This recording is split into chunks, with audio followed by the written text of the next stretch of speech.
If Moldavia could defy the Ottomans and survive, why couldn't others?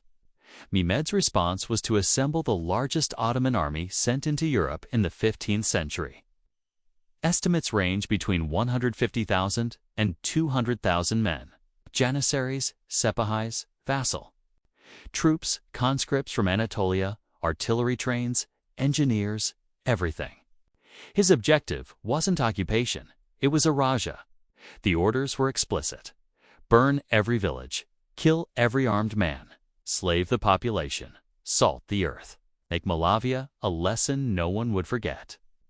Stephen, watching from Moldavia, knew he couldn't win this fight the same way. Vaslui had worked because Sulan's army arrived exhausted and starving. But Mehmed was coming in summer, not winter.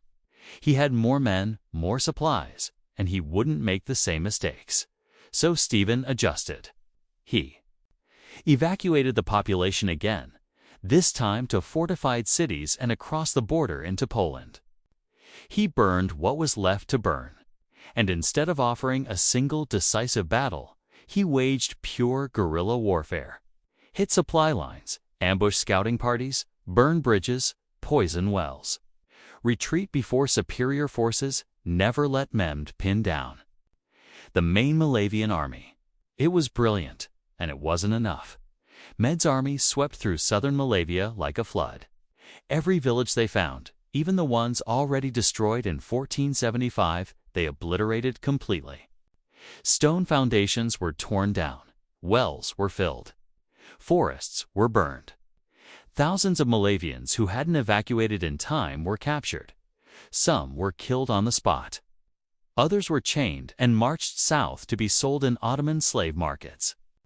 By late July, Mehmed reached Suceava, Moldavia's strongest fortress, Stephen's capital, and he laid siege.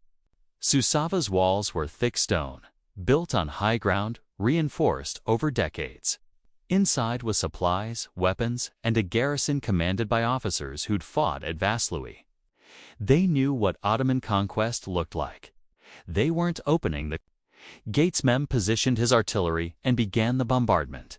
For 3 weeks, Ottoman cannons hammered the walls. Stone cracked, sections collapsed. Assault teams tried to storm the breaches and were thrown back with heavy casualties. The janissaries tried again. Same result. The garrison wasn't just defending. They were making Mehmed pay for every attempt. Meanwhile, Stephen was outside with the main Moldavian army, refusing to commit to a relief battle he'd lose. Instead, he did what he'd done all summer, bled the Ottomans through attrition. Moldavian cavalry raided Ottoman supply lines constantly. Baggage trains were ambushed. Foraging parties were cut down. Wells were poisoned before the Ottomans could reach them. Mehmed had brought massive supplies. But feeding 150,000 men for weeks while besieging a fortress that wouldn't fall was draining everything. Worse disease started spreading through the Ottoman camp. Dysentery, typhus, the usual killers of siege warfare. And the longer Mehmed stayed in Moldavia, the more other problems appeared. Reports from Anatolia. Unrest among rival factions who saw the Sultan distracted. Reports from Waqia. The vassal prince was making independent decisions, testing Ottoman authority. Reports from his own camp. Morale was collapsing among troops who'd been promised a quick campaign, were now dying of disease in front of walls they couldn't break. By mid-August, Mehmed faced the same calculations Sulan had 15 months earlier. He could stay and watch his army disintegrate, or he could leave without achieving his objective. The difference was Mehmed had a reputation that could survive withdrawal. If he spun it correctly, he gave the order: lift the siege, march south. But before leaving, he turned southern Moldavia into a wasteland. Every structure still standing was destroyed. Every field was salted. Every well was filled with corpses. The message was clear: you didn't win. You just survived. Stephen, watching the Ottoman army retreat, knew Mehmed was right.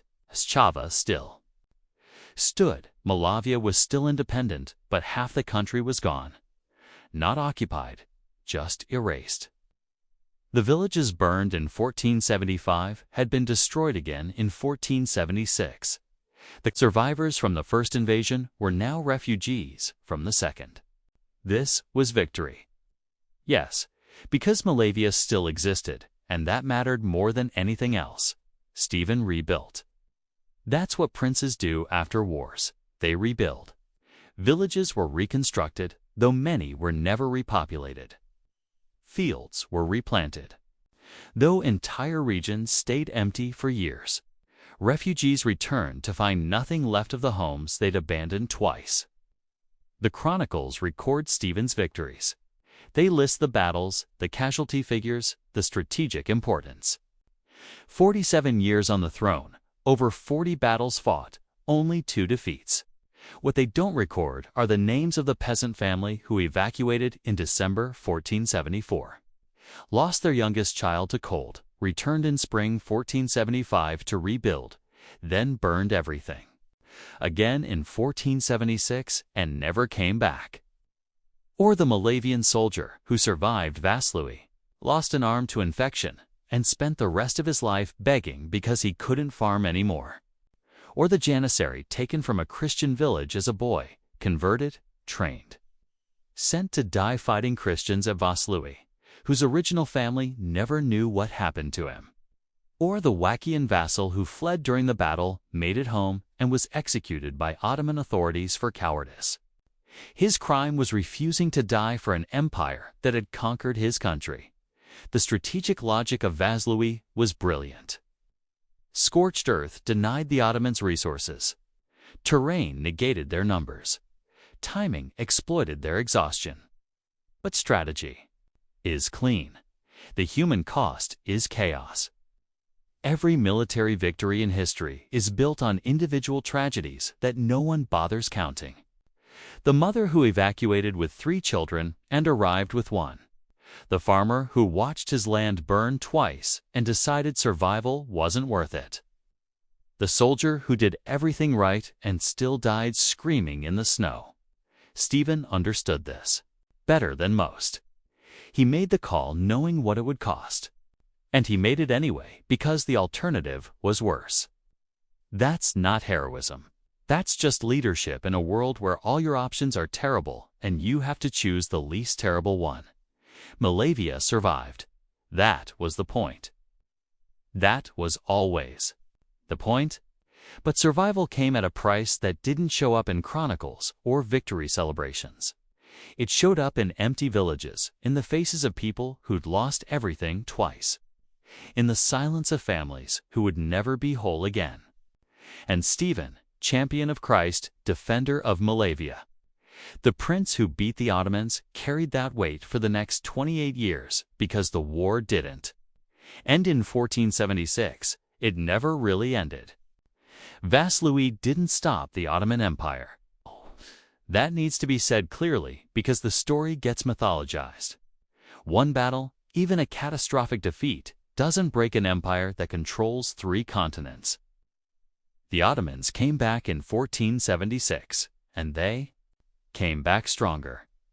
They'd return again in 1484 and seize Moldavian fortresses on the Black Sea coast. They'd conquer Hungary 50 years later. They'd besiege Vienna twice. The Ottoman Empire wouldn't collapse for another 4 centuries. So what did Vaslui actually accomplish? Time? It bought years. Years where Hungary, Poland, and Moldavia could prepare defenses, form alliances, and build the infrastructure to resist. In geopolitics, time isn't abstract. It's the difference between facing an invasion when you're ready versus facing it when you're not.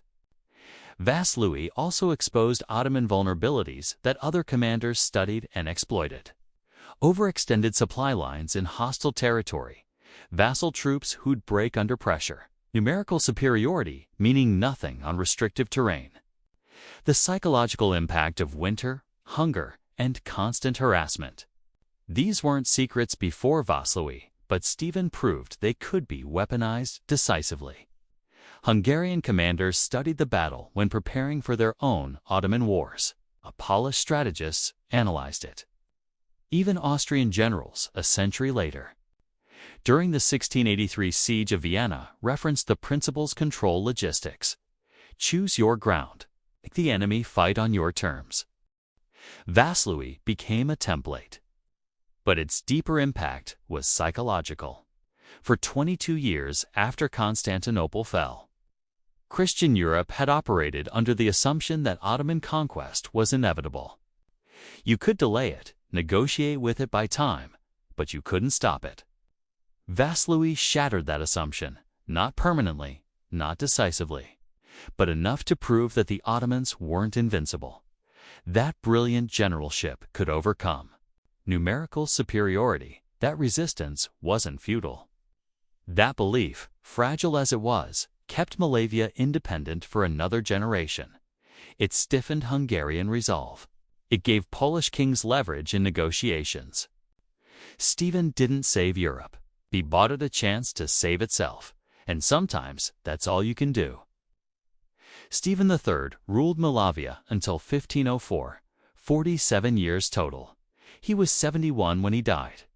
Ancient by medieval standards, especially for someone who'd spent his entire adult life at war. The battles didn't stop after Vaslui. He fought the Ottomans again in 1485, 1486. 1487. He fought the Poles in 1497 when they invaded over a territorial dispute. Defeated them too at the Battle of the Kosman Forest. He fought Hungarian incursions. He fought two tar raids that never really stopped. He fought rival claimants who thought his throne was vulnerable. Over 40 battles in 47 years. He lost to that record isn't luck. It's obsessive preparation, ruthless pragmatism, and the understanding that survival required constant vigilance. He never stopped building fortresses, never stopped drilling troops, never stopped cultivating alliances that he'd betray the moment they became liabilities. By the time he died, Moldavia was still independent. That fact alone, in a region where every neighboring state had been conquered, vassalized, or absorbed, was extraordinary. When he was buried at Putnam Monastery, the church he'd founded, chronicles called him the greatest prince Moldavia ever had. Not because he was merciful or beloved, but because he'd kept them free. 5 centuries later, in 1992, the Romanian Orthodox Church canonized him. Saint Stephen the Great, defender of the faith, protector of Christian Europe. Modern Romania claims him as a founding figure of Romanian national identity. His image appears on currency, in textbooks, on monuments. January 10th, the anniversary of Vaslui, is commemorated as a day of remembrance. But here's where memory gets complicated. The Republic of Moldova, independent since 1991, also claims Stephen as their national hero.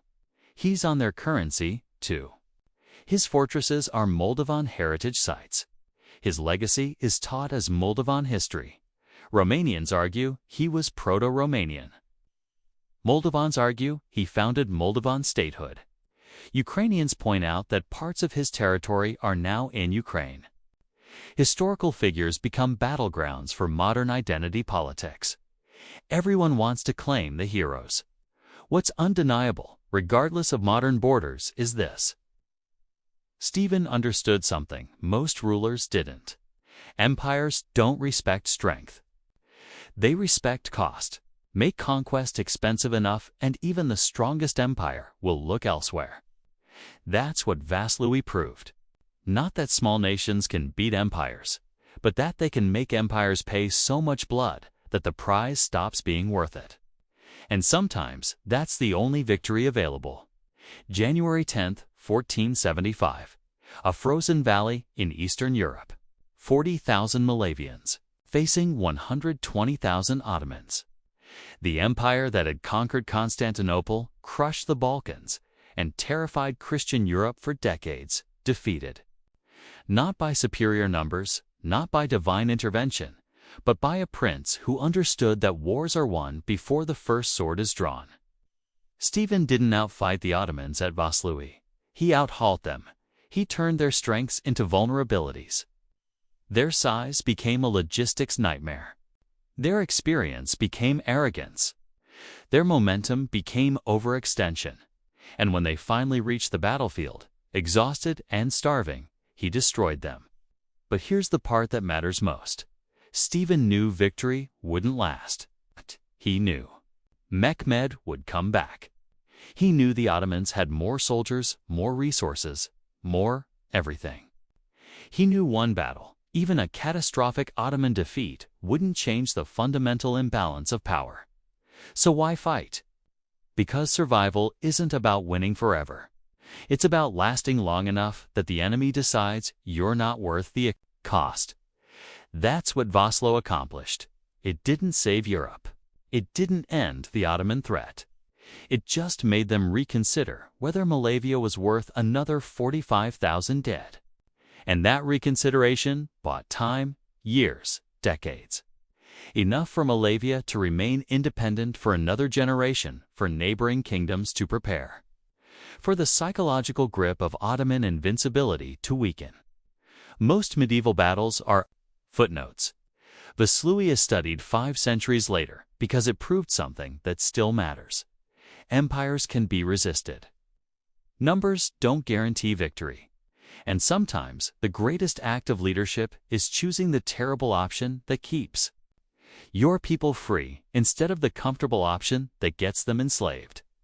Stephen III died in 1504 at 71 after 47 years of constant war. His country had been burned, rebuilt, burned again, rebuilt again. His people had suffered losses that no chronicle fully captures. But Moldavia was still there, and that was the point. If this story hit differently than the usual history content, if you made it this far and you're still thinking about frozen valleys and impossible decisions, do me a favor. Share this, not for the algorithm, but because there are people who need to hear that resistance isn't futile. That small doesn't mean powerless. That brilliant strategy and absolute commitment can overcome overwhelming odds. Subscribe if you want more stories like this. Real history. No sugarcoating. Just the decisions that shape the world and the people who paid for them. And leave a comment. Tell me what you think. What would you have done in Stephen's position? Would you have burned your own country to save it? I read every comment. And honestly, this is the kind of history worth arguing about. Thanks for watching.